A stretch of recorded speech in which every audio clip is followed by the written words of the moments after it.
বড় ভাই ইলেকশন তো আইসে গেল। আইসে গেলে আমি কি করব? আমার তো দল থেকে তারা দিছে, আমাকে নমিনেশন দিবি না নে? আরে আমি দাঁড়াবো। নমিনেশন নমিনেশন না দিলে স্বতন্ত্র দাঁড়াবো।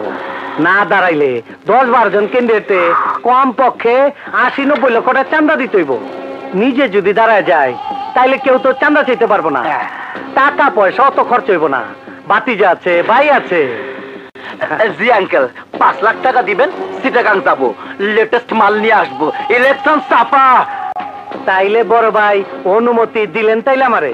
হয় খারায় যাও, টাকা পয়সা খরচ করে হতে পারলি খরচা পোষায় নিতে হবে 1 মাসের মধ্যে।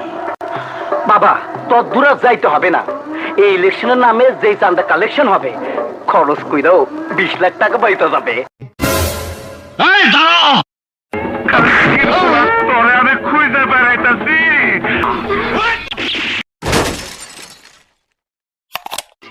Hello, police station? এই শহরের বাচ্চা, এই বাস্টার্ড কুত্তার বাচ্চা, টেলিফোন ডাক। সামনে নির্বাচন, আরে তোর মতো অন্ধ নির্বোধ জনগণ সাপ সাপ সাপ কইরা ব্যালট পেপারে ছেলে মেরে দিব, আর উনি আবার 5 বছরের জন্য বাংলাদেশের লুটে পুটে খাবার জন্য লাইসেন্স পাই গেল। ফাইনাল জনগণের চোখে আঙ্গুলটা দেখাই দিতে হইব কোনটা ন্যায় আর কোনটা অন্যায়, কে ভালো আর কে মন্দ। এই বোধটা যখন বাংলাদেশের জনগণের মধ্যে আইব, তখন খারাপ রাজনীতিবিদরা আর রাজনীতি করতে পারবো না। সেই দিন শুধু ভালো মানুষের রাজনীতি করতে পারবো, আর সেই দিন এদেশের প্রত্যেকটা ঘরে ঘরে স্বাধীনতার সুখ পৌঁছাইব।